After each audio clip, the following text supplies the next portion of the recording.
네, 오늘부터는 요나 선지자의 말씀을 우리가 함께 살펴보겠습니다. 여러분, 요나 이야기는 우리가 주일학교 어릴 때 이렇게 교회를 다녔던 분들이라면 너무 꽤나 잘 아는 익숙한 그런 이야기입니다. 요나라는 선지자가 이 큰 물고기 뱃속에 사흘 동안 있다가 육지에 다시 토해져서 하나님이 맡기신 일을 비로소 했다. 이런 이야기가 이제 요나의 이야기죠. 그래서 요나의 이야기를 우리가 요나서를 말씀을 이제 듣게 되면 번뜩 떠오르는 생각이 있어요. 뭐냐면 사람이 어떻게 큰 물고기 뱃속에서 3일 동안 있을 수 있을까? 그러다가 다시 3일 동안 있다가 무태 나와서 다시 하나님 말씀을 전했다. 그게 사실일까? 아니면은 어느 정도 꾸민 얘기가 아닐까? 이렇게 우리가 의심을 하게 됩니다. 여러분, 이게 사실일까요? 아니면 꾸민 얘기일까요? 어떻습니까? 사실이죠. 사실입니다. 우리가 이것을 어떻게 사실인 줄 믿을 수가 있을까요? 믿을 수가 있을까요? 그것은 우리가 하나님을 어떤 분이신지 알고 믿기 때문에 사실 이 일도 믿을 수가 있는 것이죠. 우리가 히브리서 11장 3절 말씀 우리 한번 같이 읽어볼까요? 믿음으로 모든 세계가 하나님의 말씀으로 지어진 줄을 우리가 아나니 보이는 것은 나타난 것으로 말미암아 된 것이 아니니라 그랬습니다. 여러분, 우리가 믿음으로 세상을 보는 관점이 우리에게 있죠. 왜냐하면 어떤 믿음일까요? 우리가 세상을 볼 때 이 세상은 하나님이 이 세상을 지으셨다는 그 사실을 우리가 믿습니다. 여러분, 사실 우리 사람들은요, 보이는 것, 나타난 것으로 세상을 판단합니다. 그게 뭘까요? 우리의 경험과 이성이죠. 우리가 살아가면서 경험해 보지 못한 일은 믿지 못하는 것이 보통 사람의 마음입니다. 그러니까 우리가 세상을 살아갈 때 우리 경험에서 보고 이성으로 판단할 때 성경의 말씀을 보니 이것은 의문이 드니까 요거는 빼고 나머지는 받아들이자, 이렇게 판단하는 것이 사람의 생각이죠. 그러니까 결국 초점이 뭘까요? 성경을 바라볼 때 그 숱한 내용들이 그 성경을 통하여 세상이 되어진다는 것을 믿느냐, 아니면 반대로 성경과 관계없이 세상에서 경험한 일대로, 나의 경험대로 성경을 고쳐서 읽을 것이냐, 그것이 우리의 선택길이 되는 것입니다. 여러분, 우리는 어떤 선택을 할까요? 하나님께서 세상을 창조하셨다는 것을 믿는다면 이 세상 만물의 모든 일들도 하나님께서 운행하신다는 것을 믿는 자이죠. 여러분, 물고기 뱃속에서 3일 동안 있다 나오는 것을 믿을 수 있는 이유는요, 죽은 지 사흘 만에 주님께서 부활하셨다는 것을 믿는 것보다 아무것도 아닌 것이에요, 사실은. 하나님의 창조를 믿지 않고 하나님이 이 땅에 행하신 특별한 이런 기적의 역사도 믿지 않는다면 결국엔 뭘 믿을 수가 없을까요? 예수님이 우리에게 구주이심을 믿을 수가 없는 것이에요. 왜냐하면 이것은 너무나도 영적인 사실이요, 믿음을 요구하는 사실이기 때문입니다. 여러분, 누군가 우리를 대신하여 죄에서 우리를 구원하기 위하여 대신 죄를 지고 죽는다는 사실을 어떻게 우리가 인정할 수가 있어요? 남 대신에 물건, 돈은 갚아줄 수 있죠. 돈은 갚아줄 수 있지만 누군가의 죄를 대신하여 내가 죄를 대신 형벌받는다는 것은요, 우리의 상식과 이성으로는 불가능한 일입니다. 그 일이 될 수 있는 이유는 하나님이 어떤 분이시고 그분과 우리의 관계가 어떠한지를 알고 믿어야만 우리가 예수 그리스도를 믿고 구주로 영접할 수가 있는 것입니다. 하나님과 예수 그리스도와 우리의 특별한 관계는 어떤 관계일까요? 그것을 다른 말로 하면 언약적 관계라고 해요. 하나님께서, 예수 그리스도께서 우리와 언약을 맺으셨어요. 어떤 언약이요? 하나님께서 먼저 언약을 맺으시기를 우리를 이 세상을 창조하시기 이전부터 다 이름을 불러 택하셔서 우리를 죄에서 건져내어 구원하시겠다 하시는 선한 뜻과 계획을 가지고 계셔서 결국 그것을 이루기 위하여 약속대로 예수 그리스도께서 이 땅에 오셔서 십자가에 죽으시고 부활하여 대속의 은혜를 베풀어 주신 것이에요. 그 관계를 성경에서 보는 그 관계를 인정하느냐, 예수 그리스도의 우리의 죄를 대속하신 그 은혜를 믿느냐, 믿지 않느냐에 따라 구원의 길이 열리고 닫히는 것입니다. 여러분 사실 세상을 보세요. 여러분이 보는 세상이 다가 아니지 않습니까? 우리가 보이는 세상은 우리 주변뿐이에요. 여러분 우주의 질서를 아세요? 모르잖아요. 과학이 모든 걸 다 해석할 수 있습니까? 못하잖아요. 인간이 안다고 주장하고 경험한다고 주장하는 것들도 결국에는 하나님의 창조의 질서 안에 보면 너무나도 미약한 것일 뿐이에요. 하나님의 일은 너무나도 크고 놀라운 것이에요. 그러니까 결론은요, 요나의 이야기는 사실입니다. 이거를요, 누가 또 증거하시냐면 예수님께서 친히 증거하십니다. 마태복음 12장 39절부터 41절에 보면 예수께서 대답하여 이르시되 악하고 음란한 세대가 표적을 구하나 선지자 요나의 표적밖에는 보일 표적이 없느니라. 요나가 밤낮 사흘 동안 큰 물고기 뱃속에 있었던 것 같이 인자도 밤낮 사흘 동안 땅속에 있으리라. 심판 때에 니느웨 사람들이 일어나 이 세대 사람을 정죄하리니 이는 그들이 요나의 전도를 듣고 회개하였음이 이거니와 요나보다 더 큰 이가 여기 있다 이렇게 말씀하셨어요. 여기서는요 크게 두 가지를 볼 수 있습니다. 예수님께서 악하고 음란한 세대가 표적을 구한다 그랬어요. 증거를 대시오. 당신이 구주이신 증거, 메시아이신 증거를 대시오 그랬더니 예수님이 무슨 증거를 얘기하세요? 내가 십자가에 죽고 사흘 만에 부활할 것인데 그 일의 증거로 선지자 요나가 물고기 뱃속에 사흘 동안 있었던 것처럼 이렇게 말씀하시는 거예요. 여러분 증거를 대려면 모든 사람이 다 알고 있는 실제 사건을 빗대야 내가 지금 이룰 일을 증거할 수 있지 않겠어요? 이미 사실이 이루어진 것을 말해야 내 일이 사실인 것, 그것을 말할 수 있지 않겠어요? 그러니까 예수님께서는 지금 요나의 이 물고기 뱃속에 사흘 동안 있었던 사건이 예수님께서 확증하는 실제 사건임을 말씀하고 있어요. 더불어서 41절에 심판 때에 니느웨 사람들이 일어나 이 세대 사람을 정죄하리라 이렇게 말씀하셨는데 이 말은 뭐냐면요. 요나가요 니느웨 가서 외치죠. 뭐라고 외칩니까? 니느웨가 무너지리라. 이거 한마디밖에 안 했어요. 심판이 있을 거다. 그때 니느웨 사람들이 어떻게 합니까? 그 말을 듣고 회개를 하죠. 그러니까 이 심판의 말을 듣고 돌이켜 회개한 니느웨 사람들이 볼 때 예수 그리스도께서 친히 오셔서 복음을 전하며도 듣지 않는 이스라엘 백성들을 향해서 우리가 듣지 못해 그렇소 이렇게 변명할 수 없다 이렇게 말씀하시는 거예요. 그러니까 결국 이 니느웨의 요나의 복음 선포의 말씀이 실제 있었던 사건이요. 결국 사실임을 예수님께서 의심하지 않고 말씀해 주신 것입니다. 요나의 사실은요, 이야기는요, 사실이에요. 자, 그럼 오늘 본문을 한번 살펴볼까요? 본문 1절에 여호와의 말씀이 아미떼 아들 요나에게 임하시니라 이렇게 말씀했어요. 여러분 여기 아미떼 아들이라고 되어 있죠. 이 열왕기에 보면은 가드헤벨이라는 지역, 북이스라엘의 가드헤벨 출신의 아미떼의 아들이 요나다 이렇게 말하고 있어요. 그러니까 이 사실이 뭡니까? 요나의 출생지와 그의 계보가 조상이 실제로 어떤지를 밝히고 있죠. 역사적으로 증거하고 있는 거예요. 실제 인물이죠. 이 요나는요. 대략 기원전 8세기에 활동하던 선지자입니다. 이때가 아마도 기원전 760년경에 활동한 것으로 봅니다. 굉장히 오래된 얘기죠. 그때 당시는 북이스라엘과 남유다로 나눠져 있을 때 북이스라엘에서 활동한 선지자요. 당시의 왕은 여로보암 2세 왕 때였어요.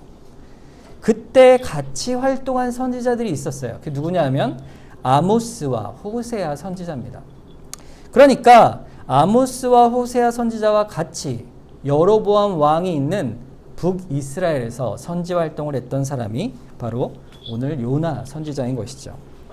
그가 하나님의 명령을 듣습니다. 2절을 보세요. 너는 일어나 저 큰 성읍 니느웨로 가서 그것을 향하여 외치라. 그 악독이 내 앞에 상달되었음이라 하시니라. 하나님께서 어느 날 요나에게 선지자로서 할 일을 명령해 주십니다. 그러니까 이때 니느웨로 가라 했는데 이 니느웨와 이 이스라엘의 상황이 어떠했냐면 여로보암 2세 때는요. 이 북왕국 이스라엘을 위협하는 나라가 있었으니 그게 어디냐면 북쪽에 접해 있던 수리아라는 나라예요. 그 수도가 다메섹이라는 도시인데 다마스커스죠. 그 수리아, 지금의 시리아입니다. 그 나라가 있고 그 나라를 넘어 북동쪽에 아수르라는 나라가 있었어요. 그 아수르의 수도가 어디죠? 니느웨입니다. 아직은 이 수리아가 약해지고 있는 중이지만 아직 버티고 있었기 때문에 이스라엘까지 아수르의 힘이 미치지 않았어요. 그런데요, 조만간 이 아수르는 확장하고 결국 제국을 확장해서 북이스라엘을 조만간 침범할 나라입니다. 결국에는 이 아수르가 40년 뒤에 지금 있을 이 말씀에서 약 40년 뒤쯤에 북이스라엘을 완전히 멸망시킬 그 나라가 바로 아수르예요. 그러니까 미래 일이지만 앞으로의 일이지만 아수르는 어떤 나라냐면 북이스라엘에게 있어서는 원수와 같은 나라예요. 원수가 될 나라인 것이죠. 그러니까 이 아수르에 가서 하나님의 경고를 전하라. 이렇게 명령을 받았으니 자, 어떻겠어요, 여러분? 여러분 같으면 어떻겠습니까? 이 니느웨는요, 이 아수르는요, 너무 잔인하고 잔혹한 나라예요. 전쟁을 하면 사람들의 시체를 산처럼 쌓아둘 만큼 끔찍한 나라입니다. 그리고 잔인한 나라예요. 그 나라의 수도에 가서, 니느웨에 가서 하나님의 심판이 임할 것을 경고하라. 이렇게 명령을 받은 것이죠. 여러분, 니느웨는 큰 성읍이라 그랬는데 얼마나 클까요? 이 아수르 제국이 얼마나 큰지 이 동서간에 이 니느웨라는 도시의 크기가 약 30km쯤 된다고 해요. 그러면 어디랑 비교할 수 있냐면 서울과 비교할 수 있어요. 제가 서울을 지도를 보니까 이 동서로 이 끝에서 끝까지 이 강동구 상일동에서 강서구 공항동까지 서울의 길이가 36.78km입니다. 그리고 북쪽 남쪽으로 따지면 서초구 양재 이동에서 도봉동까지 약 30.3km. 그러니까 지금 니느웨가 30km쯤 된다 했으니까 거의 비슷하죠. 그러니까 서울 크기만한 도시예요. 기원전 8세기에 서울만한 큰 도시가 있다는 건요, 정말 어마어마하게 큰 도시가 됩니다. 그 아수르 제국의 위용이 얼마나 대단했는지를 알 수가 있죠. 그 인구는 얼마나 됐을까요? 오늘 본문 이후에 4장 11절에 보면 그 인구수를 대략 짐작할 수가 있는데, 하물며 이 큰 성읍 니느웨에는 좌우를 분별하지 못하는 자가 12만 명이라 그랬어요. 이 좌우를 분별하지 못하는 자가 어떤 자인가 이제 생각을 하면 대략 어린아이라고 봐요. 약 6, 7세 미만의 어린아이들. 그러니까 당시에 연령 분포를 볼 때 이 어린아이들이 전 인구의 5분의 1 정도 된다고 보면 곱하기 5 하니까 얼마죠? 12만에 곱하기 5, 60만 명 정도 되는 거죠. 그러니까 서울 크기의 땅에, 거기는 산도 없이 평지예요. 평지에 자그마치 60만 명이나 되는 어마어마한 큰 도시를 건설한 그 제국, 그 크고 강한 나라. 그러나 이 가나안 땅에 아주 주먹만 하고 조그마한 땅에 있는 북이스라엘 땅에 그 한 선지자가 하나님의 명령을 받고, 보라, 내가 믿는 하나님이 당신들이 심판을 받을 것이다, 멸망할 것이다, 이렇게 메시지를 전하라고 지금 명령을 받고 있는 것입니다.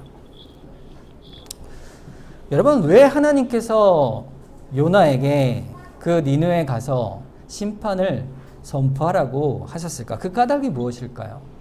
오늘 본문 2절 하반절에 보면 그 이유가 나옵니다. 그 악독이 내 앞에 상달되었음이니라, 이렇게 말하고 있죠. 니느웨와 아수르의 죄가 하나님 앞에 상달되었다. 이 말이 도대체 무슨 뜻일까? 이건 아주 중요한 말씀입니다. 하나님께서는요, 우리가 살아가는 모든 보편 역사를 다 보고 계신다는 말씀이에요. 낱낱이 다 보고 계신다는 말씀이에요. 그러니까 예수님이 계셨던 당시의 이스라엘을 하나님이 구원 역사 가운데 쭉 지켜보고 계시죠. 그때 우리나라도 보고 계셨다는 거예요. 중국도 보고 계셨고, 또 애굽도 보고 계셨고, 이스라엘의 언약 백성만 하나님이 지켜보고 계신 게 아니고 모든 만물의 죄악의 번성함을 다 보고 계신다는 거예요. 그것을 다 보고 계시며 각 나라의 악독이 상달될 때 포악이 극에 달해 사회가 큰 악에 시달려가면 하나님은 그 역사 가운데 그 땅을 뒤집어 버리시고 사회를 다시 정화시켜 최소한 인류가 생존해 나갈 수 있는 질서를 끊임없이 하나님의 징계와 심판의 손길로 바꿔가시는 거예요. 사실 그런데 그것이 하나님께서 오래 참으시는 역사의 반복인 것이죠. 그 하나하나를 다루시는 그 역사의 의미는요, 우리가 일일이 다 성경에 기록되어 있지는 않습니다.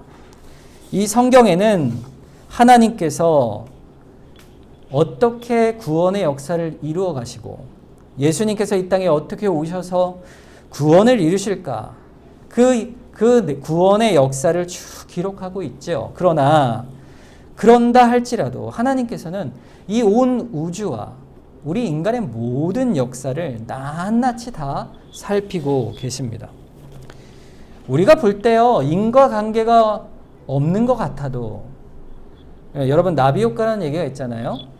홍콩에서 나비가 날갯짓하면 그 영향이 미국에서 큰 해일로 일어날 수 있다. 이게 이제 나비 효과인데, 이런 자연 질서의 우주의 별이 탄생하고 또 죽고 또 우리 지구에 운행되는 모든 질서와 이런 역학들은요, 사실은 하나님이 이 모든 우주의 질서를 붙들고 계시고 조화롭게 운행하시기 때문에 가능한 일입니다.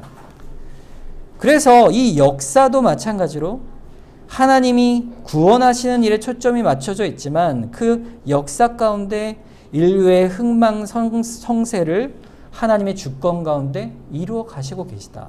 그 사실이 사실 이 본문 말씀에서 이렇게 표현이 되는 거예요. 그 아수르의 죄악이 하나님께 상달되었다. 여러분, 그뿐 아닙니다. 하나님은 너무 세밀하셔서 그 보호와 섭리를 우리 개개인의 모든 삶에서도 그 주권으로 역사하시는 하나님이세요.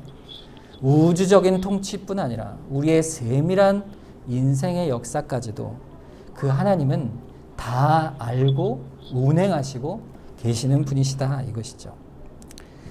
그래서 2절에 요나에게 명령을 주시잖아요. 너는 일어나 저 큰 성읍 니느웨로 가서 그것을 향하여 외치라. 그 악독이 내 앞에 상달되었느니라. 요나에게 준 메시지는요, 무엇입니까? 구원의 메시지예요? 심판의 메시지예요? 심판의 메시지죠. 왜냐하면 악독이 내 앞에 상달되었다. 그러니까 뭐예요? 곧 심판이 임할 것이다. 이 말이잖아요. 자, 심판의 메시지를 전하라 이렇게 했는데 여러분, 요나의 마음이 어땠을 것 같으세요? 요나의 마음이 어땠을까요? 여러분, 가서 회개하라. 이렇게 이제 곧 천국이 가까웠으니 하나님을 믿고 예수 그리스도를 믿으면 구원을 얻는다. 이렇게 말하라. 그러면은 그 원수의 나라에서 복음을 전하는 일이 기쁘겠습니까? 안 기쁘겠습니까? 안 기쁘죠. 오히려 심판의 내용을 전하는 게 요나의 마음에서는 어떻겠어요? 더 좋은 일 아니겠습니까? 그러면 가야죠. 그런데 오늘 본문에 아주 뜻밖의 반응을 지금 요나가 하고 있는 거예요. 3절에 볼까요? 그러나 요나가 여호와의 얼굴을 피하려고 일어나 다시스로 도망하려 하여 욥바로 내려갔더니 마침 다시스로 가는 배를 만난지라 여호와의 얼굴을 피하여 그들과 함께 다시스로 가려고 백삭을 쥐고 배에 올랐다 그랬어요. 심판의 메시지를 전하라고 하셨어요. 그런데 어찌된 일인지 요나가 그 명령을 불순종하기로 작정합니다. 주님께서 일어나서 가서 전하라 이렇게 명령하셨는데 요나가 어떻게 했어요? 일어나서 도망을 칩니다. 이게 반대죠. 완전 반대로 가는 거예요. 어디로 갈까요? 여기 보면 다시스라는 곳으로 도망을 갔는데 이 아수르의 니느웨로 가려면 동쪽으로 육지를 따라 동쪽으로 쭉 가야 되는데 지금 서쪽은 지중해예요. 이스라엘 땅에. 지중해에 제일 끝에 있는 이 스페인의 지브롤터 해협. 거기 있는 도시가 다시스예요. 그러니까 거길 넘어가면 어디예요? 대서양입니다. 바다 끝까지 도망간 거예요. 바다 끝까지. 완전 반대편으로 하나님 명령하신 곳에서 정반대로 지금 가고 있는 거예요. 그 목적이 뭘까요? 말씀해 보니 여호와의 얼굴을 피하려고 갔다 그랬어요. 여러분 선지자가 여호와의 얼굴을 피할 수 있을까요? 우리가 여호와의 얼굴을 피할 수 있을까? 만국을 살피시고 우리 개개인의 역사를 다 살피시는 하나님이 어딘들 우리가 있든 보시지 않겠습니까? 요나 그 사실을 몰랐을까요? 저 끝에 저 바다 끝에 간다고 하나님이 안 계신지를 몰랐을까? 다 알고 있었죠. 요나가 알고 있었어요. 그런데 요나가 왜 하나님의 얼굴을 피하려고 갔다 이렇게 표현했을까?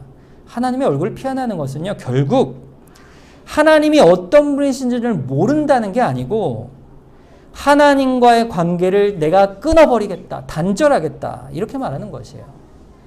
하나님이 어떤 분인지 내가 알겠으나 적어도 하나님이 내게 맡기신 그 일은 사역은 못하겠습니다. 이렇게 하는 것이 지금 요나의 마음인 것이죠. 하나님께서 하신 명령을 거부해버리는 거예요. 자기의 책임을 버리는 것이죠. 선지자로서의 책임을 버리는 거예요. 그래도 왜 그랬을까요? 지금 요나의 마음에 합당치가 않은 거예요. 하나님의 명령이. 그 상황과 이유가 자기에게 있는 거예요. 하나님 도저히 이건 용납이 안 됩니다. 할 마음이 없어요, 저는 이럴 능력도 없고 저는 그저 제 마음이 너무 불편해서 이 일을 할 수가 없습니다. 그렇게 책임을 거부하고 도망을 치는 거예요. 그러니까 요나의 선택은 결국 뭡니까? 하나님이 맡기신 명령을 포기하고 저항하는 것이에요. 불순종하는 것이에요. 그런데 보세요. 오늘 본문에 보면요. 요나가 하나님을 원망하거나 또는 논쟁하여 불평하지 않습니다. 왜 그럴까요? 하나님이 명령하신 것은 반드시 하실 뿐이요. 하나님께서 그 일을 이루실 것을 이미 그는 다 알고 있었던 거예요. 그런 요나의 선택이 뭡니까? 하나님의 얼굴을 보지 않겠다 하는 거예요. 도망했다는 표현이죠. 여러분, 도망했다는 표현은요, 어떤 표현이냐면요, 우리말로 속한 말로 하면요, 튀었다는 말이에요. 튀었다는 말. 여러분, 야반도주한 거예요. 야반도주. 급하게 얼른 짐을 꾸려서 하나님께 들킬까봐 얼른 도망쳤다. 이 말이에요. 마치 야곱이 외삼촌 라반이 잠시 자리를 비웠을 때 레아와 라헬과 가족들을 데리고 얼른 도망가지 않습니까? 그때 도망했단 말이 똑같은 단어예요. 외삼촌 라반의 얼굴을 피해 야곱이 도망가듯이 요나가 하나님의 얼굴을 피하여 도망을 그렇게 가는 거예요. 왜요? 혹시라도 하나님이 막으실까? 서둘러서 도망을 가는 겁니다. 여러분, 그런데요, 마침 딱 요바로 항구죠. 배를 타러 항구 요바로 딱 갔는데 마침 그때 배가 탁 있는 거예요. 그것도 어디로 가는 배예요? 다시스로 가려고 했는데 다시스행 배가 탁 서 있는 거예요. 여러분, 다시스행 배가 흔하겠어요? 그 끝에서 끝까지 가는 배인데 정해진 스케줄을 따라 몇 달에 한 번씩 오지 않겠습니까? 그런데 갔는데 그때 딱 그 배가 출항을 준비하고 있는 거예요. 빈자리까지 탁 있는 겁니다. 얼마나 형통한 일입니까? 여러분, 이게 만사형통일까요? 하나님이 기뻐하시는 일일까요? 절대로 그렇지 않다는 것을 우리는 알죠. 여러분, 하나님의 뜻을 거슬러 일을 도모할 때에도요, 일이 술술 풀린다 싶을 때가 있어요. 내가 하나님이 주신 책임을 안 하겠다 할 때에도요, 일이 마치 술술 풀리는 것처럼, 잘 풀리는 것처럼 될 때가 있습니다. 여러분, 그때를 조심하셔야 돼요. 그것은 하나님이 기뻐하셔서 그런 것이 아니고 하나님이 때를 두고 내버려 두고 계신 것이에요. 뭘 하시려고요? 요나가 완전히 뒤집어 깨우칠 그 계기를 만들 때까지 내버려 두고 계신 것입니다. 하나님이 그러나 시선을 떼지 않고 그를 계속 살피고 계신 것이에요. 여전히 그가 얼굴을 피하였으나 얼굴을 비추고 계신 것이에요. 우리가 하나님 존전에서 벗어날 수 없는 것이죠. 그럼에도 불구하고 지금 요나의 영적 상태는 어떠할까요? 여러분, 욥바로 3절에 보면 욥바로 어떻게 됐다고 그랬어요? 내려갔다 이렇게 돼 있죠. 자, 내려가는 게 이제 물론 항구 도시니까 바닷가니까 지대가 낮겠죠. 근데 이 말은요, 내려갔단 말은 굉장히 의도적으로 쓴 말이에요. 3절 끝에 보면 다시스로 가려고 백사스를 주고 배에 올랐더라 그랬잖아요. 우리말로는 내려갔다 올라갔다 반대로 되어 있지만 원어는요, 둘 다 내려갔다예요. 배에 내려갔답니다. 그러니까 계속 반복되어 내려가고 있어요. 요나가. 요나서 1장 5절에 보면 사공들이 두려워하여 각각 자기의 신을 부르고 또 배를 가볍게 하려고 그 가운데 물건들을 바다에 던지니라. 그러나 요나가 배 밑층에 내려가서 누워 깊이 잠이 들었다 그랬어요. 이런 계속해서 요나는 지금 내려가고 있습니다. 이건 의도적인 표현이에요. 요나의 영적 상태를 말해주고 있는 것이죠. 도대체 어디까지 내려갈 것인가? 하나님은 그러나 여전히 요나를 바라보고 계십니다. 요나가요, 결국 물고기 뱃속에 들어갔을 때 자기의 영적 상태를 깨달아 이렇게 고백해요. 요나서 2장 6절에 보면 내가 산의 뿌리까지 내려갔습니다. 이렇게 고백해요. 여러분, 산의 뿌리면 얼마나 깊을까요? 산이 높은 만큼 그 뿌리도 깊지 않겠어요? 그러니까 산의 뿌리까지 내려갔다는 말은요, 그가 내려갈 수 있는 가장 낮은 곳까지 내려갔다. 이런 표현이에요. 요나가 하나님의 얼굴을 피하여 일어나 도망을 갔죠. 도망을 갔는데 도망을 간 곳이 어디입니까? 계속 점점 죄의 나락으로 내려가고 있는 거예요. 하나님께 멀어지는 것은요, 하나님께 가까이 가는 건 하나님을 향해 우리가 올라가는 거죠. 그러나 반대로 하나님을 얼굴을 피하여 간다는 것은 점점 죄의 나락으로 내려가고 깊어져 그 심령과 영혼이 결국 죽음의 상태까지 이르게 되는 것을 말하는 것입니다. 마침내 물고기 뱃속에서 죽음의 상태까지, 산의 뿌리까지 내려가는 상황을 이 말씀이 그리고 있는 것이에요. 하나님이 그때까지 요나를 내버려 두십니다. 피하려고 갈 때 그걸 다 보고 계신 것이죠. 여러분, 누가 이것을 내려감을 하고 있는 것입니까? 요나죠. 여러분, 요나가 얼마나 의지적으로 일했는지 보여주는 것이요. 여러분, 배를 탈 때 공짜로 탔어요? 어떻게 탔죠? 배삭스를 내고 탔다 그랬잖아요. 여러분 생각해 보세요. 미국 가실 때 비행기 값이 싸겠습니까? 비싸겠어요? 비싸죠. 당연히 비싸잖아요. 여러분, 당시에 이 지중해 반대편에서 끝까지 가는 이 배삭시 어마어마하게 비쌌을 게 분명합니다. 여러분, 선지자가 돈이 많았겠습니까? 얼마나 많았겠어요? 그가 아주 급하게 큰 돈을, 배삭스를 마련하려고 온갖 애를 쓰고 의도적이고 고의적으로 불순종을 행하려고 애를 쓴 거예요. 강한 의지로 하나님께 떠나기 위하여 불순종의 의도를 행하고 있는 것입니다. 어떤 값을 치러서든 하나님에게서 떠나겠다, 불순종하고 있는 것이죠. 그러니까 하나님께서 나중에 요나에게 징계의 매를 드실 때 요나는 결코 핑계할 수가 없는 것이죠. 네가 한 이 일이 네가 결심하여, 네가 작정하여 고의적으로 행한 일이 아니냐, 스스로 결정하여 행한 일이 아니냐. 하나님께서 그것을 드러내고 계신 것입니다. 여러분, 우리도 마찬가지예요. 우리도 하나님께서 우리의 마지막 날에 주 앞에 딱 섰을 때 믿는 우리들의 불성실한 태도가요, 불순종이 하나님 앞에 증거로 다 드러나게 되어 있어요. 이래도 네가 아니냐? 이렇게 말씀하시죠. 그러나 그리스도께서 그 죄를 보혈로 사해 주시고 구원하시지 않는다면 우리는 거기서 어떻게 돼요? 다 죽을 수밖에 없는 것입니다. 우리의 내면의 성정은 낱낱이 다 드러나는 거예요. 누구 앞에? 하나님 앞에. 자, 그러면 다시 처음으로 돌아가겠습니다. 도대체 요나는 하나님 앞에 왜 이렇게 도망을 쳐 먼 곳으로 가려고 했을까? 하나님께서 나중에 너 왜 그랬니? 물으면 제가 이렇기 때문에 그랬어요 하는 이유가 분명 있었을 텐데 도대체 그 이유가 뭘까? 그게 오늘 본문의 내용의 가장 중요한 핵심이라 할 수 있습니다. 그 이유를 알려면 요나가 나오는 또 다른 성경 본문이 있어요. 그걸 보면 알 수가 있어요. 열왕기하 14장 25절에서 27절 말씀입니다. 이스라엘의 하나님 여호와께서 그의 종 가드에벨 아미떼 아들 선지자 요나를 통하여 하신 말씀과 같이 여로보암이 이스라엘 영토를 회복하되 하맛 어귀에서부터 아라바 바다까지 하였으니 이는 여호와께서 이스라엘의 고난이 심하여 매인자도 없고 노인자도 없고 이스라엘을 도울 자도 없음을 보셨고 여호와께서 또 이스라엘의 이름을 천하에서 없이 하겠다고 아니하셨으므로 요아스의 아들 여로보암의 손으로 구원하심이었더라 그랬어요.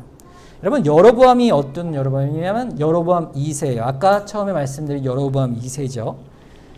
이 여로보암 2세에게 가서 메시지를 전하라 했는데 그 메시지 내용이 뭐냐면 영토를 넓혀주겠다. 확장시켜주겠다. 이 말씀이었어요. 여러분 여로보암 2세가 선한 왕입니까? 악한 왕입니까?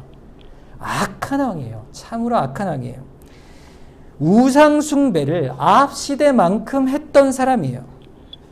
그래서 죄가 번성한 그런 아주 악한 왕인데 심판을 선언하는 아모스와 호세아 선지자를 반대로 아주 이상한 엉뚱한 말씀을 지금 요나에게 가서 하라 말씀하고 계신 거예요.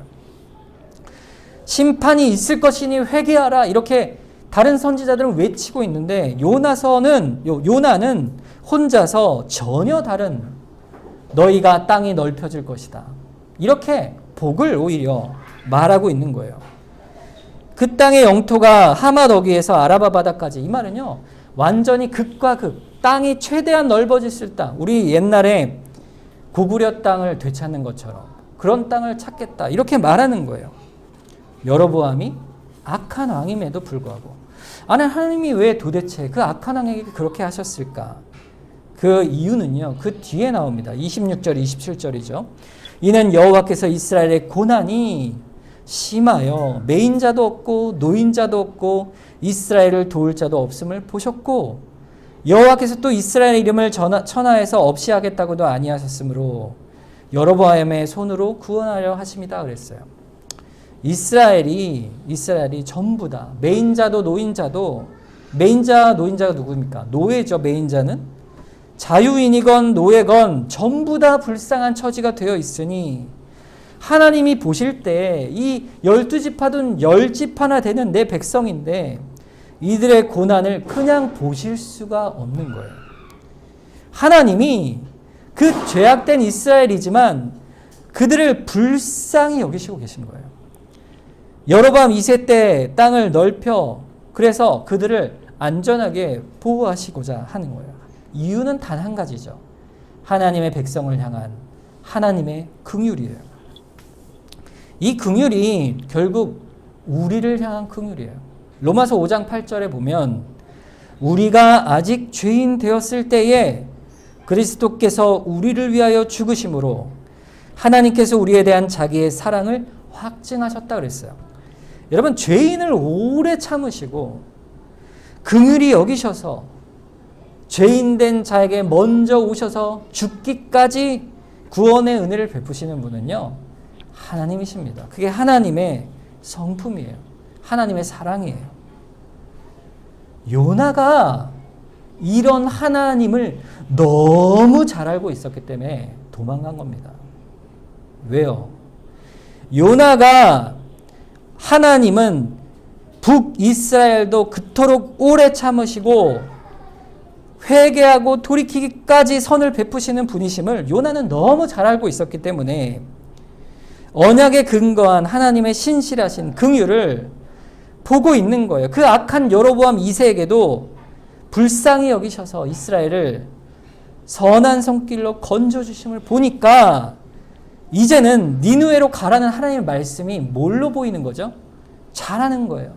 심판을 선언하라, 전하라 했을 때 하나님은 멸망의 메시지 안에 뭘 두신 거예요? 그들이 돌이키고 회개하여 결국에는 하나님의 선한 긍휼을 받을 것을 요나는 바라보고 있었던 거예요. 왜요? 하나님이 나를 보내시잖아요. 선지자를 보낸다는 것은 긍휼을 베푸시겠다는 말씀이죠. 그 순간 요나가 하나님의 생각을 도저히 동의할 수가 없었던 거예요. 가서 심판을 전하라 했으나 하나님, 저는 하나님 마음을 잘 압니다. 니느웨를 살리시려는 것이죠. 그래서 제가 절대로 그건 못하겠습니다. 하나님의 앞에 그 뜻에 동의할 수 없습니다. 하나님의 뜻을 이해할 수 없습니다. 이게 요나의 불순종의 결단의 이유였던 것입니다. 여러분, 우리가 성경을 많이 알고 하나님에 대한 지식이 너무 많아도 또 내가 하나님의 부름을 받아 내가 맡은 일들을 성실히 수행한다 할지라도 나의 판단과 생각으로, 논리로 하나님의 말씀에 얼굴을 피하여 버릴 때가 있다는 사실을 말하고 있는 거예요. 여러분, 하나님의 성품을 우리가 알잖아요. 그런데요, 그걸 받아들일 수 없을 때가 있다니까요. 여러분, 우리는 어떻게 해야 될까요? 여러분이라면 어떻게 하시겠습니까? 여러분이 놓인 형편이, 여러분 마음에 든 감정이, 여러분에게 맡겨진 일을 더 이상 하고 싶지가 않다, 할 수가 없다, 내가 못한다 하더라도 하나님은 이해하실 거야. 아니, 하나님은 왜 그러냐고 하실 때 나는 이러이러한 변명에 할 말이 있어. 난 분명한 이유가 있어. 그렇게 여러분이 하나님 앞에 말할 이유를 찾아내서 그걸 들고 하나님 앞에 이야기하며 요나처럼 하나님의 얼굴을 피하여 가시겠습니까? 여호와의 얼굴을 피한다는 말은 하나님께서 선지자에게 책임을 맡기시겠다, 이것을 그만두겠다는 말이죠. 우리에게 맡기신 일이 있어요. 사역자로서 또 신자로서 우리에게 의무와 도리와 책임이 주어진 바가 있는데 하나님이 우리에게 주신 것이 있습니다. 그것을 우리가 안 하겠다, 하나님의 얼굴을 피하여 말할 수가 있느냐, 이것입니다. 우리가 그렇게 해온 일들이 참 많잖아요. 여러분, 하나님의 뜻은요, 우리가 다 계획하고 알고 그래서 순종하는 것이 아닙니다. 우리가 납득하여 순종하는 그런 때도 있지만 그렇지 않고 순종하라 하실 때가 있는 거예요. 여러분, 우리 이제 교회가 후원하는 선교사님들이 있죠. 캄보디아의 김대원 선교사님이 있고 우리 프랑스의 정경미 선교사님이 있습니다. 근데 제가 저희 동기 목사님들이 선교사들이 굉장히 많으세요. 우리 동기들이 한 몇 분 계신데 그 중에서 이제 선교사 비율이 굉장히 우리 동기들 중에 많습니다. 근데 여러분, 선교사를 준비하려면 굉장히 오랜 시간 준비해야 돼요. 신학교부터 해서 준비하려면 10년, 20년을 준비해서 갑니다. 그 선교지에 대한 훈련도, 연구도 굉장히 많이 하고 거기에 다녀오기도 하고 막 선교사 훈련 기간을 거쳐야 되고, 여러분, 이 선교사들이요, 가는 땅이요, 평안한 땅만 있는 게 아니에요. 중동같이 복음을 전하다가 잡히면 목숨의 위협을 받을 곳도 있고, 공산국가 그런 곳에 가서 복음을 전하다가 목숨의 위험을 받는 곳도 있죠. 여러분, 하나님의 뜻을 선교사가 죽음의 땅으로 갈 때에 다 알고 갈까요? 자기가 얼마나 거기서 선교 사역을 할 수 있을지 알고 갈까요? 10년, 20년을 복음을 전하기 위해 준비하다가 고작 가서 한 달밖에 사역을 못하고 죽게 되는 일이 있을 때, 그럼 그 20년의 세월의 준비를 우리가 하나님에게 어찌 그러십니까? 이렇게 따질 수가 있을까? 그들은 그렇다 할지라도요, 가는 겁니다. 왜 그럴까? 여러분, 우리가 그렇게 하나님을 순종하여 사는 이유가 뭘까요? 여러분, 예수님의 생애가 30년 동안 아무것도 안 한 채 계시다가 3년 동안 사역을 하셨잖아요. 아니면 6년간 하셨으면 어떨까? 10년간 하셨으면 더 좋았을 텐데. 제자가 120명도 아니고 12명이 뭡니까? 한 명은 또 배신하고. 예수님의 사역을 두고 우리가 하나님의 지혜를 따지고 판단할 수 있겠어요? 아니죠. 아니, 하나님 이거는 납득이 안 갑니다. 하나님 이건 상황이 아니잖아요. 이렇게 하나님께 따질 수가 없는 거예요. 하나님은 그 어떤 것을 통하여서든 하나님의 계획과 뜻을 하나님의 인도하심을 따라 이루시는 분이세요. 우리가 볼 때는 작은 일이라 할지라도 여러분의 신앙생활이 다 여러분의 계획과 생각대로 이루어져 여기까지 오신 거예요? 여러분 여기 동백교회 오실 때 여러분의 생각과 계획으로 오신 겁니까? 오늘 이 자리에 오실 때 그렇게 오신 분 계세요? 아니죠. 하나님께서 우리의 걸음을 특별한 은혜 가운데 이끌어 오신 거예요. 여러분 중요한 것은요.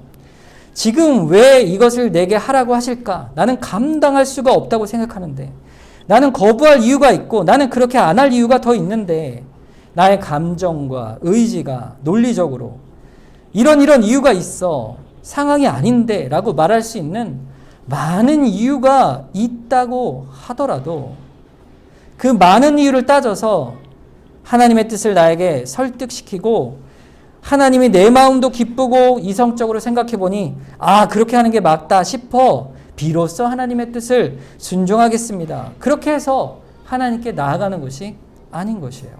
여러분, 하나님의 뜻, 주의 뜻에 순종한다는 것은 하나님의 지혜로움과 선하심을 믿기 때문에 하는 것입니다. 여기까지 인도하신 하나님의 큰 은혜의 손길을 알고 믿기 때문에 우리가 앞으로 하나님의 명령을 순종해 나가는 거예요. 우린 다만 하나님께서 맡기신 일, 또 우리에게 원하시는 말씀의 계명, 그 뜻만 분명히 하여 주님께서 이것이 기뻐하시는 일이구나 싶으면 그러면 내 생각과 논리와 상황에도 불구하고 순종해 가는 것이 바로 믿음인 것이에요.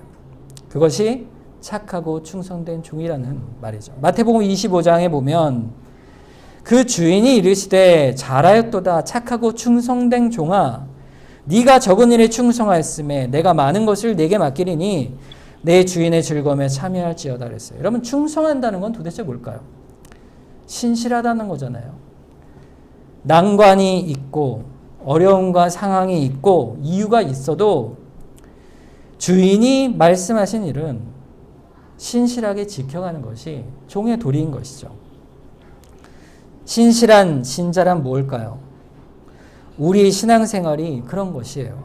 믿음의 길을 가다가 우리가 닥치는 모든 상황 속에서 신실히 하나님의 약속을 믿는 겁니다. 여러분 믿음이란 상황이나 내 안을 보는 게 아니에요. 믿음이란 하나님의 지혜와 선하심이 너무나 크고 놀라워서 우리를 끝까지 붙드시고 이끌어주시는 하나님이심을 그냥 믿는 거예요. 그래서 순종하는 거예요. 그래서 착하고 충성된 신실한 종이 되는 것이에요.